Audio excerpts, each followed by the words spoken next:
Sembari menunggu rilisnya chapter terbaru One Piece, tidak ada salahnya jika kita flashback sejenak mengenai jalannya cerita One Piece. Sebagai manga yang mengangkat tema petualangan bajak laut dalam meraih suatu impian yang sering kali dihadang oleh marinir dan bajak laut lainnya.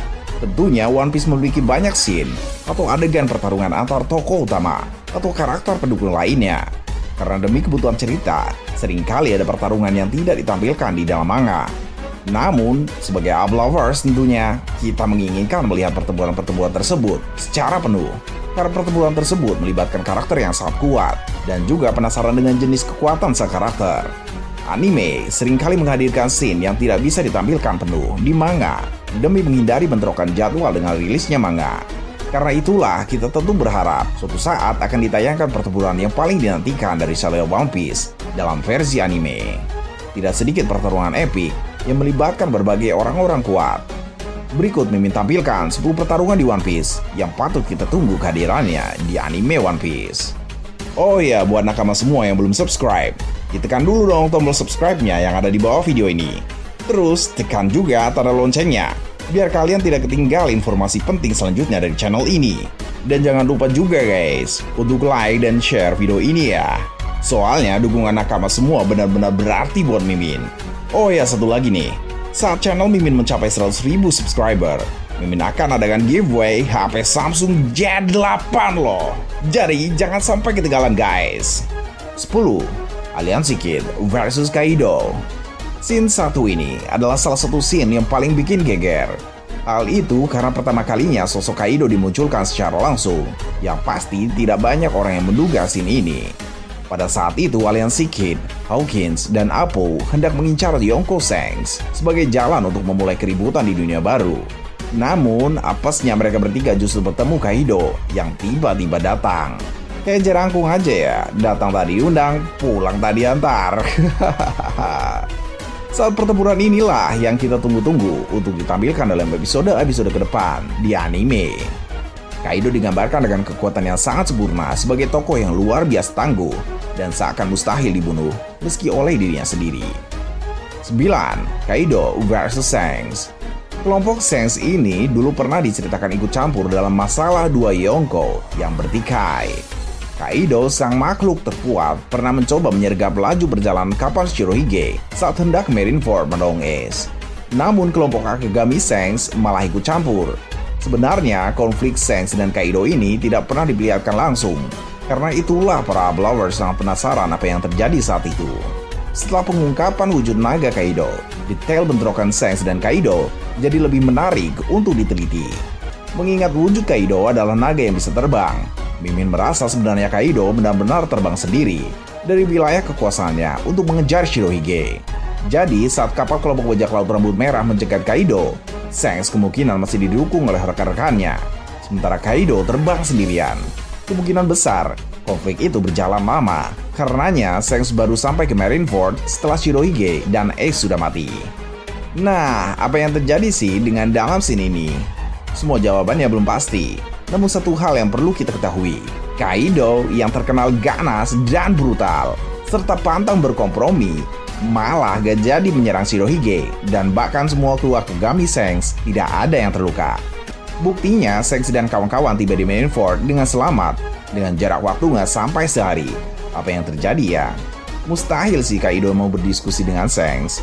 Yang jelas Akagami Shanks memang hebat, mampu mencegah niat Kaido mengganggu Shirohige, entah dengan cara apa. 8. Shanks versus Mihawk. Dahulu kala, sebelum menyandang gelar sebagai Kaisar Lautan, Shanks pernah bertarung dengan Mihawk. Tidak diketahui jelas siapa pemenangnya, tapi yang jelas keduanya berhasil hidup dan kemudian menjadi bajak laut yang sangat disegani. Shanks dengan sebutan Yonko dan Mihawk dengan julukan pendekar pedang terkuat di dunia. Apakah pada duel ini Shanks mengalami kekalahan atau Mihawk yang mengalami kekalahan, ataukah malah berakhir seri?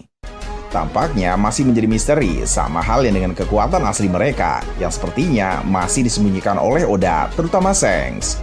Semoga saja duel keduanya ini ditampilkan secara full, karena kita semua sebagai penikmat One Piece sangat ingin mengetahui jalannya duel antara bajak laut elit seperti Shanks dan Mihawk di masa mudanya, yang rasanya tidak mungkin terulang lagi, karena Mihawk enggan bertarung dengan orang yang hanya memiliki satu tangan saja.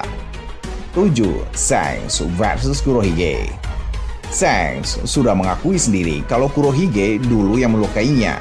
Ini adalah sebuah prestasi yang luar biasa. Soalnya, seorang Draco Mihawk sekalipun tampaknya gagal untuk menorehkan luka permanen di tubuh Shanks. Ternyata, luka ikonik di wajah Shanks yang sampai menjadi bagian simbol bajak lautnya justru ditorehkan oleh Kurohige. Namun mungkin kalian penasaran bagaimana Kurohige bisa menyerang Shanks. Menurut Viv Record dan The Book, selama bergabung dengan kru Shirohige, Kurohige selalu berhati-hati agar tidak terlalu menonjol. Ia bahkan menyembunyikan kekuatan penuhnya. Gara-gara ini, saat Shanks akhirnya melawan Kurohige, Kurohige bisa mengejutkannya. Akhirnya Shanks pun menderita luka permanen di wajahnya. Berdasarkan informasi ini, tampaknya Kurohige bisa melukai Shanks semata karena Shanks meremehkan Teach. Namun setelah kejadian itu, jelas Shanks tidak lagi meremehkan Teach. Shanks saja sampai memperingatkan Shirohige soal Kurohige agar menarik es kembali. Shanks berbicara bahwa Teach bukanlah orang sembarangan. Dia memiliki sesuatu yang berbeda dari yang ditampilkan. Tentu semua fans One Piece ingin mengetahui bagaimana bisa Teach melukai mata Shanks. 6. Garp dan Sengoku versus Shiki. Salah satu pertempuran legendaris di dunia One Piece dan kejadian penting di One Piece adalah hancurnya Marineford akibat pertarungan Shiki menghadapi Garp dan Sengoku. Saat itu keduanya masih memiliki kemampuan dan fisik prima. Garp dan Sengoku juga lebih mengerikan di usia mudanya. Akibat pertarungan itu, Marineford hancur berantakan. Dan sesuai prediksi, sekuat-kuatnya Shiki tak bakal bisa menandingi kekuatan dari dua angkatan laut ini. Shiki ditangkap dan dimasukkan ke Impel Down atas kejahatannya yang dia lakukan di Marineford. Pertarungan ini pasti membuat banyak orang kepikiran tentang bagaimana epiknya pertarungan petinggi angkatan laut melawan seorang bajak laut legendaris. 5. Akainu versus Aokiji. Setelah perang Marineford, angkatan laut kehilangan dua tokoh besarnya, yaitu Garp dan Sengoku yang mengundurkan diri. Segera setelah pengunduran diri Sengoku, maka akan segera dilantik Fleet Admiral yang baru. Kondisi angkatan laut yang porak-poranda selepas perang dengan Shirohige tentu butuh komandan yang bisa segera mengembalikan keadaan angkatan laut kembali stabil. Apalagi lautan sedang bergejolak karena salah satu penyeimbangnya telah hilang. Sengoku sebenarnya ingin Aokiji yang maju sebagai penggantinya sebagai Fleet Admiral. Tapi rata-rata perwira tinggi AL dan WG lebih merekomendasikan Akainu. Pertarungan antar dua Admiral demi memperebutkan kursi Fleet Admiral memang sempat membuat geger saat Jinbe menceritakannya di Archfishman Island. Pertarungan yang melibatkan orang-orang terkuat angkatan laut itu bisa dipastikan sangat epik. Terbukti di Arch Pang Hazard, yaitu tempat pertarungan mereka.